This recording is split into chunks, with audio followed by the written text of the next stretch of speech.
आज हम स्टार्ट करने जा रहे हैं इलेक्ट्रोकेमिस्ट्री का next topic that is commercial voltaic cells. तो आज अपन बेसिकली जो बात करेंगे वो होगी हमारे पास सेल्स के बारे में। What are the cells, what is difference between cell and battery. तो सिंपली आप देखें what is difference between cell and battery. आप पढ़ते हैं फिजिक्स के अंदर कि इस तरीके से अपन रिप्रेजेंट करते हैं एक सेल को, जब बहुत सारे सेल्स को अगर अपन कंबाइन कर दें that is known as battery. तो बेसिक डिफरेंस क्या हुआ कि जिसके अंदर एक ही सेल हो दैट इज द सेल्स, और बहुत सारे सेल्स को अपन कनेक्ट कर दें तो उनको अपन क्या बोलेंगे, बैटरी बोलेंगे। तो आप बुक्स के अंदर देखेंगे कहीं पे इनको बैटरी के बाद बैटरी दिया गया है, कहीं पे इनको सेल्स दिया गया है। तो हम इनको स्टडी करेंगे वन बाय वन। तो सबसे पहले अपन क्लासिफाई करते हैं इनको। कॉमर्शियल वोल्टिक सेल्स जो होते हैं वो हमारे पास दो टाइप्स के होते हैं स्टूडेंट्स। कौन कौन सी दो टाइप्स हैं आप देखें। फर्स्ट होगा हमारे पास primary cell,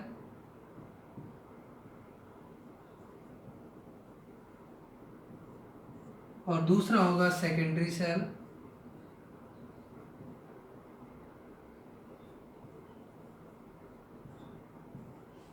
what is difference between primary cell and secondary cell. आप इनको डिफरेंस की फॉर्म में याद रखेंगे, इजीली आपको याद रहेगा। प्राइमरी सेल्स वो सेल्स होते हैं बच्चों 2000 नॉन रिचार्जेबल, मीन्स जिनको हम बार बार चार्ज नहीं कर सकते। एक बार आपने उसको परचेज किया, डिस्चार्ज होगा, डिस्चार्ज होने के बाद आपको उसको डिस्कार्ड करना पड़ेगा, उसको फेंकना पड़ेगा, मीन्स कैन नॉट रीयूज।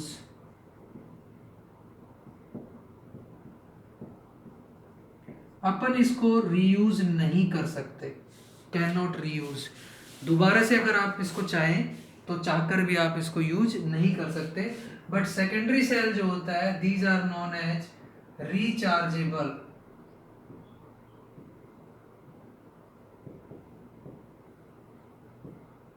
और कैन रीयूज आफ्टर चार्जिंग या रिचार्जिंग। अपन कह सकते हैं कि इनको हम यूज नहीं कर पाएंगे, रीयूज नहीं कर पाएंगे। क्यों? क्योंकि ये रिचार्ज नहीं हो सकते, क्योंकि ये रिचार्ज दोबारा से चार्ज नहीं हो सकते। इनके अंदर जो केमिकल्स होते हैं वो एक बार डिग्रेड हो गया तो दोबारा से रिजनरेट नहीं होता, क्योंकि ये रिचार्ज नहीं हो सकते। और इनको अपन रीयूज कर सकते हैं, they can recharge.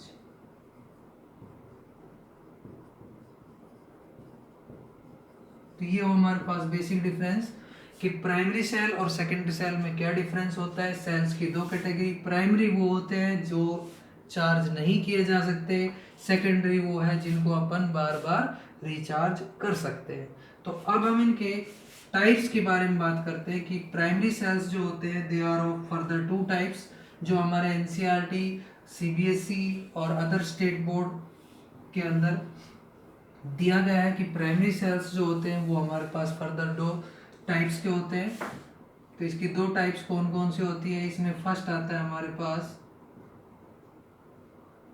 Dry cell, और दूसरा आता है इसके अंदर मरकरी सेल। मरकरी सेल्स को हम Hg सेल्स भी बोलते हैं। Hg हाइड्रोगायरम ये मरकरी का सिंबल होता है, इसलिए अपन इसको Hg सेल्स भी बोलते हैं। सेकेंडरी सेल फर्दर हमारे पास दो टाइप के होते हैं। इसके अंदर फर्स्ट आता है dear students lead storage battery,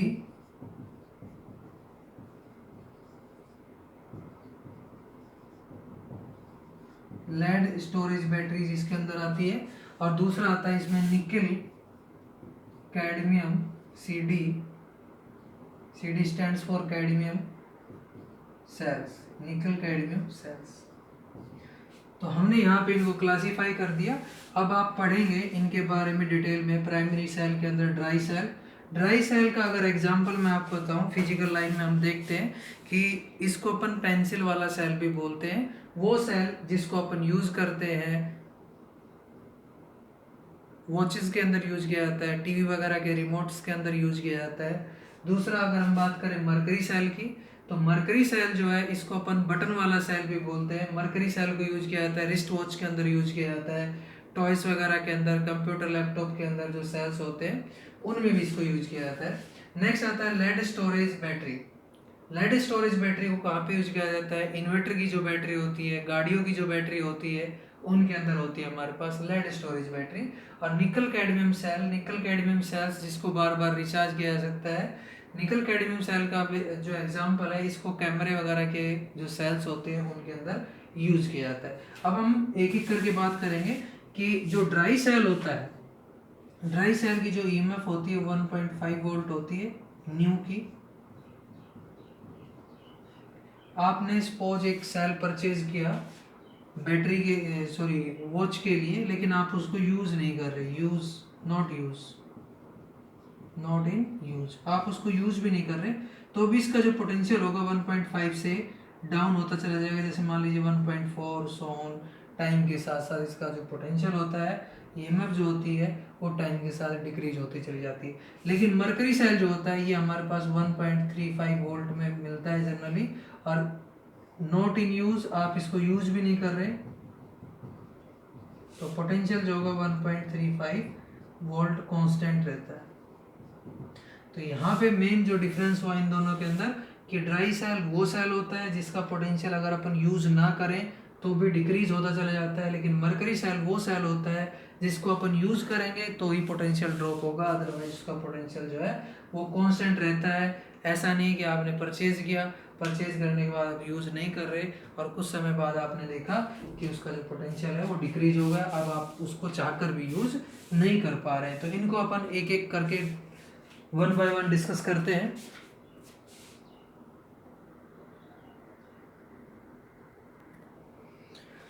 तो डियर स्टूडेंट्स, ये हमारे पास डायग्राम और we can say the construction of dry cell. Dry cell की कंस्ट्रक्शन अपन किस तरीके से करते हैं, तो आप लोगों ने देखा भी होगा कि जो ड्राई सेल होता है कई बार जब वो डिस्चार्ज हो जाता है, कंप्लीट डिस्कार्डिंग कंडीशन में होता है, तो हम क्या करते हैं उसकी आउटर मोस्ट कवरिंग को हटा के उसको ब्रेक करते हैं। तो आपने देखा होगा कि बाहर की तरफ एक लेबल होता है जिसके ऊपर उसकी ब्रांड नेम लिखा रहता है, जैसे निप्पो है, एवरीडे है। तो हमने क्या किया कि इसके ऊपर जो कवरिंग थी उस कवरिंग को रिमूव कर दिया। तो जैसे ही अपन कवरिंग को रिमूव करते हैं तो हमें एक कवर यहाँ पे दिखाई देता है जो कि ग्रे कलर का होता है। आप सबने देखा होगा, ऑब्जर्व किया होगा कि ग्रे कलर की कवरिंग यहाँ पे दिखाई देती है, और वो ग्रे कलर की कवरिंग जो होती है वो जिंक की होती है।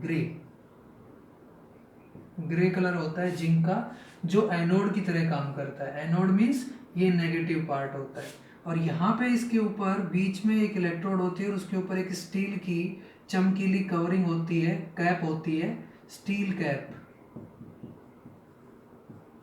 और वो स्टील कैप हमारे पास पॉजिटिव टर्मिनल होता है, मीन्स कैथोड के ऊपर लगी होती है।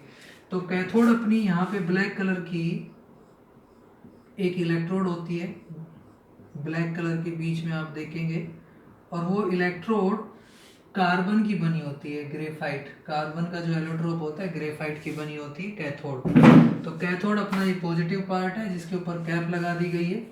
तो यहाँ पे एक इलेक्ट्रोलाइट यूज किया जाता है, मैग्नीज ऑक्साइड प्लस में कार्बन का पाउडर, ब्लैक कलर का पाउडर इसके अंदर फिलअप किया जाता है, और बाहर की साइड में इसमें होता है अमोनियम क्लोराइड और जिंक क्लोराइड का paste. These are also act as electrolyte। तो यहाँ पे हमारे पास एनोड, कैथोड, तो आपको दो चीज़ें याद रखनी है कि एनोड किसकी बनी होती है, ग्रेफाइट सॉरी जिंक। कैथोड बना होता है हमारे पास कार्बन और मैग्नीज ऑक्साइड, यहाँ पे होता है कार्बन के साथ। और इलेक्ट्रोलाइट की अगर हम बात करें वो अमोनियम क्लोराइड, जिंक क्लोराइड, ये यहाँ पे इलेक्ट्रोलाइट की तरह काम करते हैं। तो अगर अपन बात करें कि रिएक्शन क्या होगी, तो रिएक्शन में देखें एनोड एट एनोड, एनोड के ऊपर जो हमारा जिंक है, जिंक कन्वर्ट हो जाएगा Zn2 पॉजिटिव आयन के अंदर, प्लस में 2 इलेक्ट्रॉन्स यहाँ से रिमूव होंगे। तो इलेक्ट्रॉन का रिमूवल, यहाँ से इलेक्ट्रॉन निकल रहे हैं तो इस रिएक्शन को अपन क्या बोलेंगे, ऑक्सीडेशन।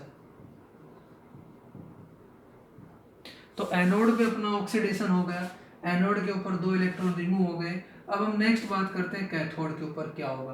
कैथोड के ऊपर आप देखें, एट कैथोड, अब हम बात करते हैं कि जो कैथोड है, कैथोड इलेक्ट्रोड को आप ध्यान से देखें, कैथोड के ऊपर आपका MnO2 और कार्बन पाउडर इसके ऊपर लगा हुआ है कैथोड के ऊपर। तो यहाँ पे क्या होगा कि मैग्नीज डाइऑक्साइड MnO2 प्लस में 2 इलेक्ट्रॉन जो यहाँ से रिलीज हुए उनको गेन करेगा, प्लस में अमोनियम क्लोराइड जो इलेक्ट्रोलाइट है वो ब्रेक होगा NH4 पॉजिटिव के अंदर, ये अमोनियम आयन यहाँ पे यूज होगा NH4 पॉजिटिव, ये कन्वर्ट होंगे। कन्वर्ट होने के बाद हमारे पास क्या बनेगा, MnOOH, ये 2 इलेक्ट्रॉन कंज्यूम हो चुके हैं, प्लस में क्या बनेगा NH3।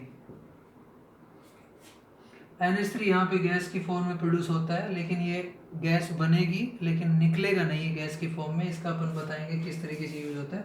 अगर ओवरऑल रिएक्शन की बात की जाए डियर स्टूडेंट्स, तो ओवरऑल में क्या होगा कि 2 इलेक्ट्रॉन थे, ये 2 इलेक्ट्रॉन यहाँ कैंसिल हो जाएंगे। अगर इस सेल की ओवरऑल रिएक्शन आप देखेंगे तो ओवरऑल रिएक्शन होगी हमारे पास लेफ्ट साइड में Zn plus MnO2 plus ammonium ion, arrow right side में अगर आप देखें तो Zn2 पॉजिटिव प्लस में MnOOH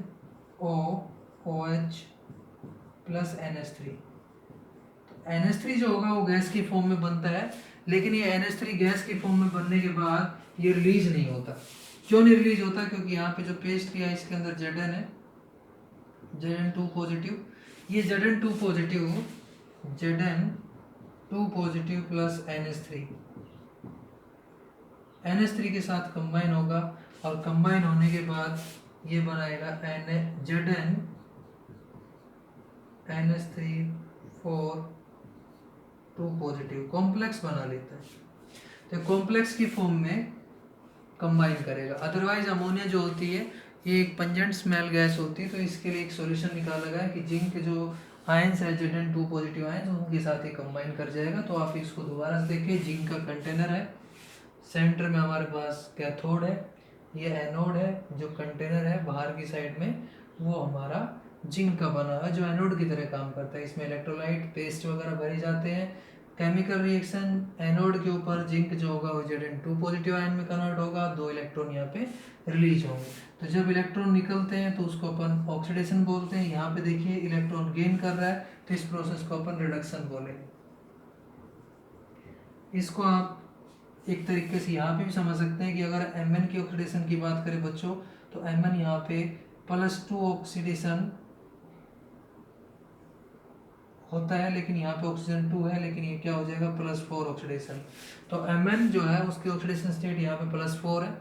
अगर इधर देखें मैग्नीज की, तो ये -1 और ये हमारे पास -2, तो यहाँ पे जो Mn आएगा वो +3 आएगा।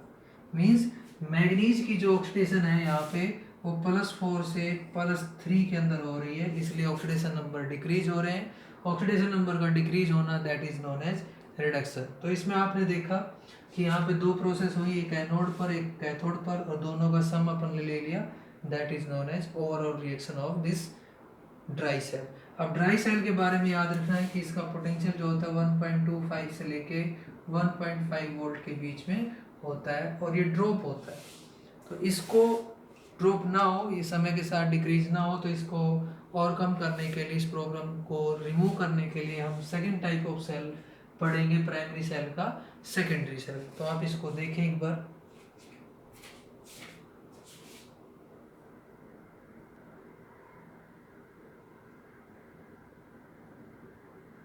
आप देख सकते हैं किस तरीके से Zn2 पॉजिटिव अमोनिया के साथ रिएक्शन करके कॉम्प्लेक्स बनाता है। तो डियर स्टूडेंट्स, नेक्स्ट जो आता है हमारे पास प्राइमरी सेल का second type, that is mercury cell, primary cell के अंदर ये सेकंड हो गया हमारे पास मरकरी सेल। नाम से पता चल रहा है कि इसके अंदर मरकरी यूज होता है। तो यहाँ पे एनोड होगी, एनोड किसकी बनी होती है, zinc amalgam. What is amalgam? Amalgam क्या होता है कि जब हम किसी भी मेटल को मरकरी के अंदर मिला देते हैं तो उसको उसका अमलगम बोलते हैं। जैसे जिंक को मिक्स किया है मरकरी के साथ तो जिंक अमलगम। यहाँ पे एनोड हो गई जिंक अमलगम। कैथोड की अगर अपन बात करें तो paste of HgO, mercury oxide का बना होता है। और इलेक्ट्रोलाइट यहाँ पे यूज किया जाता है KOH और जिंक ऑक्साइड, ये इलेक्ट्रोलाइट। तो तीन चीजें होती है यहाँ पे इंपॉर्टेंट जो आपको याद रखनी है। एक तो आपको एनोड याद रखना है, किसका बना होता है, कैथोड और इलेक्ट्रोलाइट। तो अब देखते हैं कि एनोड पे क्या होता है। एनोड हमारे जिंक की है, जिंक ने OH नेगेटिव से इलेक्ट्रॉन रिलीज करा दिए। कितने इलेक्ट्रॉन रिलीज कराए, 2 इलेक्ट्रॉन्स। तो यहाँ पे देखिए 2 इलेक्ट्रॉन रिलीज होते हैं। अब आप देखेंगे कि ये OH आया कहाँ से, ये इलेक्ट्रोलाइट से आता है। तो यहाँ पे OH के साथ इसने कंबाइन किया, ZnO plus H2O plus 2 electron, 2 electron release हो गए। तो इसको अपन क्या बोलेंगे, ऑक्सीडेशन, जो एनोड पर हो रहा है। याद करने का बहुत आसान तरीका है। यहाँ पे आप देखें कि जो यहाँ पे प्रोडक्ट्स बन रहे हैं, जो चीज़ें यहाँ पे बन रही है वही चीज़ यहाँ पे यूज हो रही है। तो अगर आपको एक रिएक्शन याद है, आपको ये याद है रिएक्शन, तो आप दूसरी रिएक्शन लिख सकते हैं। दूसरे में आपने देखा कैथोड किसका बना होता है, HgO। तो कैथोड अपन ने लिया HgO का, और इसका प्रोडक्ट H2O प्लस 2 इलेक्ट्रॉन वो अपन ने यहाँ पे लिए। तो Hg प्रोड्यूस होता है प्लस में 2OH नेगेटिव। देखो इसका जो प्रोडक्ट है वो इसके अंदर रिएक्टेंट है, इसका जो प्रोडक्ट है वो यहाँ पे reactant means reactant of one product of one reaction is used as reactant in another reaction। कि इसका जो प्रोडक्ट है H2O प्लस 2 इलेक्ट्रॉन वो यहाँ पे यूज हो रहा है एज ए रिएक्टेंट। अगर हम इसकी बात करें कि इसका प्रोडक्ट क्या है 2OH नेगेटिव, तो ये 2OH नेगेटिव यहाँ पे यूज हो रहा है। अगर ओवरऑल रिएक्शन देखें तो ये 2 इलेक्ट्रॉन से यहाँ पे 2 इलेक्ट्रॉन से कैंसिल हो जाएंगे, तो H2O से H2O कैंसिल हो जाएगा। तो हमारे पास आएगा जिंक अमलगम प्लस HgO, ये 2OH थे, ये 2OH इससे कैंसिल हो जाएंगे। तो यहाँ पे हमारे पास बनेगा जिंक ऑक्साइड प्लस Hg। यहाँ पे जो जिंक था, जिंक के साथ क्या आ गया, ऑक्सीजन, और Hg का ऑक्सीजन रिमूव हो गया। तो ये रिएक्शन होती है। अगर इसके वोल्टेज की बात करें, EMF की बात करें, तो 1.35 वोल्ट होता है जो कांस्टेंट रहता है। क्यों होता है इसका EMF कांस्टेंट, ये हमसे पूछा जाता है। पोटेंशियल जो होता है इसका कांस्टेंट रहता है, क्यों रहता है इसको आप समझें। क्योंकि इसकी जो ओवरऑल रिएक्शन है, ओवरऑल रिएक्शन में कई बार क्वेश्चन पूछ लिया जाता है, ओवरऑल रिएक्शन में कोई भी आयन नहीं है, किसकी ओवरऑल रिएक्शन के अंदर कोई आयन नहीं है, इसलिए इसकी जो EMF होती है वो कांस्टेंट रहती है, वो डिक्रीज नहीं होती टाइम के साथ। तो ये इसका एडवांटेज है, ये इसका एडवांटेज है। यही हमारे पास डिसएडवांटेज था किसका, ड्राई सेल का। ड्राई सेल की EMF जो थी वो डिक्रीज हो रही थी। उसकी ओवरऑल रिएक्शन आप देखें, उसमें आयन था, कौन सा आयन था, अमोनियम आयन था। तो ये चीज़ें हमारे पास डिफरेंस जो है वो आपको याद रखना है। अब नेक्स्ट अगर हम देखें तो नेक्स्ट टॉपिक आता है हमारे पास सेकेंडरी सेल। तो अब हम देखेंगे सेकेंडरी सेल। तो बच्चों हमारे पास नेक्स्ट है सेकेंडरी सेल। सेकेंडरी सेल्स में सबसे पहले आता है हमारे पास लेड स्टोरेज बैटरी। ये इंपॉर्टेंट भी है लेड स्टोरेज बैटरी। इसकी जो रिएक्शंस है चार्जिंग और डिस्चार्जिंग की, वो जनरली एग्जाम्स में पूछ ली जाती है। तो पहले अपन डायग्राम की बात करते हैं। इनके डायग्राम इतने इंपॉर्टेंट नहीं है, टाइम आपका ज़्यादा वेस्ट ना हो, वीडियो को कम टाइम का करने के लिए मैं इसको डायग्राम को मैंने ड्रॉ कर दिया। तो देखिए आपके पास यहाँ पे कंटेनर है, कंटेनर के अंदर डिफरेंट इलेक्ट्रोड्स को डिप किया हुआ है। तो यहाँ पे 2 टाइप की इलेक्ट्रोड आपको दिखाई दे रही है, एक लाइट कलर है, एक डार्क कलर है। तो जो डार्क कलर है वो हमारे पास कैथोड है, और cathode is made of lead oxide. तो ये डार्क वाली है हमारे पास कैथोड है। अगर हम एनोड की बात करें तो ये हमारे पास एनोड है जो नेगेटिवली चार्ज है, और ये लेड की बनी हुई है। अब थर्ड जो चीज़ आती है इलेक्ट्रोलाइट। अगर इलेक्ट्रोलाइट की बात करें तो इलेक्ट्रोलाइट हमारे पास यहाँ पे 38% H2SO4 का सॉल्यूशन फिलअप किया जाता है। तो यहाँ पे जो इलेक्ट्रोलाइट है वो 38% H2SO4 यूज किया जाता है। अब इसके अंदर 2 प्रोसेस होगी, क्योंकि ये सेकेंडरी है तो इसमें 2 प्रोसेस होगी। एक होगी डिस्चार्जिंग, ड्यूरिंग डिस्चार्जिंग डिस्चार्जिंग को आप इस तरीके से समझ सकते हैं कि जैसे मान लीजिए आपके घर में लाइट चली गई, तो लाइट चली गई तो अब आपका जो इन्वर्टर है उसकी जो बैटरी है जो चार्ज हो चुकी थी, अब वो डिस्चार्ज होना स्टार्ट करेगी। तो ड्यूरिंग डिस्चार्जिंग के टाइम क्या होगा, आप ध्यान से देखें कि हमारे पास इलेक्ट्रोलाइट है, इलेक्ट्रोलाइट H2SO4 है जिसके अंदर H पॉजिटिव आयंस भी होंगे और SO4 2 नेगेटिव आयंस भी होंगे। तो अगर हम एनोड की बात करें तो एनोड पे क्या प्रोसेस होगा, क्या रिएक्शन होगी, ध्यान से देखें। एनोड के ऊपर जो हमारा लेड है, it combine with SO4 2 negative ions to convert in PbSO4, lead sulphate के अंदर कन्वर्ट हो जाएगा।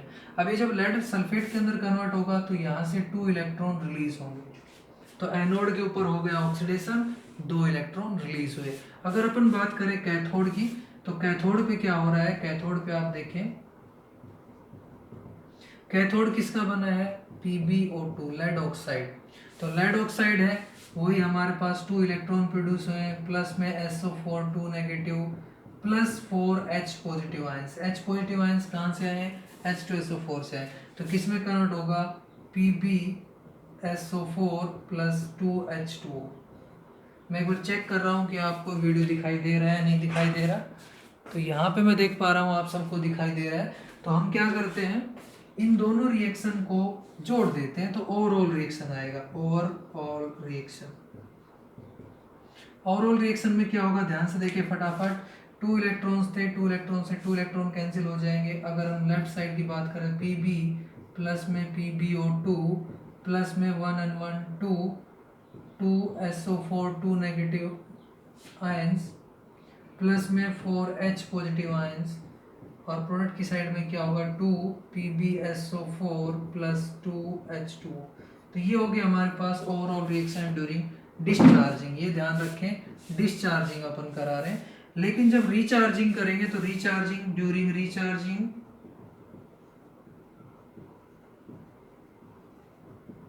रिचार्जिंग में क्या करना है बच्चों, जो एनोड की रिएक्शन आप लिखेंगे तो एनोड की रिएक्शन में जो आपका प्रोडक्ट है उसको आप रिएक्टेंट की साइड में लिखेंगे, जो रिएक्टेंट है उसको प्रोडक्ट की साइड में। मैं एक का लिख रहा हूँ, एट एनोड पे क्या होगा कि जो प्रोडक्ट है हमारा PbSO4 प्लस में 2 इलेक्ट्रॉन, एरो का साइन आएगा, जो रिएक्टेंट्स हैं वो प्रोडक्ट बन जाएंगे Pb प्लस में SO4 2 नेगेटिव। तो ये हो गया। दूसरे वाला भी आप इसी तरीके से करेंगे। और ओवरऑल रिएक्शन अगर आप लिख रहे हैं तो ओवरऑल रिएक्शन के अंदर भी आप रिएक्टेंट और प्रोडक्ट को चेंज कर देंगे। तो ओवरऑल रिएक्शन क्या होगी, ड्यूरिंग रिचार्जिंग का मतलब कि लाइट आ गई है, लाइट आने का मतलब अब बाहर से करंट आ रहा है, अब जो इन्वर्टर की बैटरी है वो चार्ज होना स्टार्ट होगी, रिचार्ज होना स्टार्ट होगी। तो ड्यूरिंग रिचार्जिंग ओवरऑल रिएक्शन अपन देखें, जो हमारा प्रोडक्ट है that is 2 PbSO4 plus 2H2O, arrow का sign, Pb plus PbO2 plus 2SO4 2 negative plus 4H positive. अब आपको एक चीज़ समझ आई होगी कि जो चीज़ें खर्च हो रही थी डिस्चार्जिंग के टाइम, रिचार्जिंग के टाइम वही चीज़ें प्रोड्यूस हो रही है। मीन्स आपका सेल जो है वो दोबारा से काम करना स्टार्ट कर रही है, बैटरी दोबारा से काम करना स्टार्ट कर रही है। क्यों, क्योंकि जो आयंस इलेक्ट्रोलाइट्स रिक्वायर्ड है वो दोबारा से जनरेट हो रहे हैं। ठीक है, तो ये हमारे पास होता है सेकेंडरी सेल के अंदर लेड स्टोरेज बैटरी में। अब लेड स्टोरेज बैटरी के साथ एक एग्जांपल अपन ने और लिया, निकल कैडमियम। तो निकल कैडमियम जो छोटा सा है अपन उसको देखते हैं, आप एक बार इसको देखें।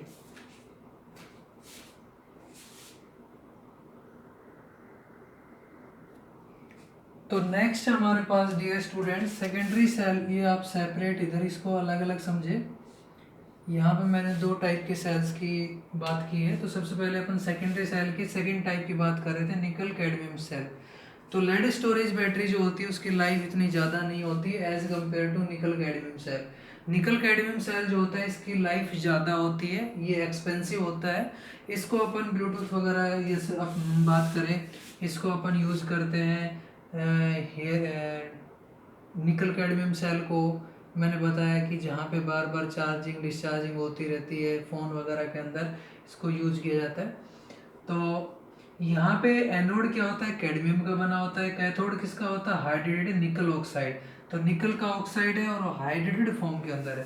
तो अगर हम बात करें यहाँ पे एनोड की रिएक्शन, तो एनोड पे क्या होगा, इलेक्ट्रोलाइट अपना KOH होता है, KOH से क्या मिलेगा, K पॉजिटिव और OH नेगेटिव। तो ये OH नेगेटिव को गेन करेगा कैडमियम और 2 इलेक्ट्रॉन रिलीज होंगे, कैडमियम हाइड्रोक्साइड में कन्वर्ट होगा। ये 2 इलेक्ट्रॉन जो यहाँ रिलीज हुए हैं वो यहाँ पे यूज होंगे। तो ओवरऑल अगर इसकी रिएक्शन की बात करें तो 2 इलेक्ट्रॉन से 2 इलेक्ट्रॉन कैंसिल हो जाएंगे। यहाँ पे 2 OH है, 2 OH यहाँ पे कैंसिल हो जाएंगे।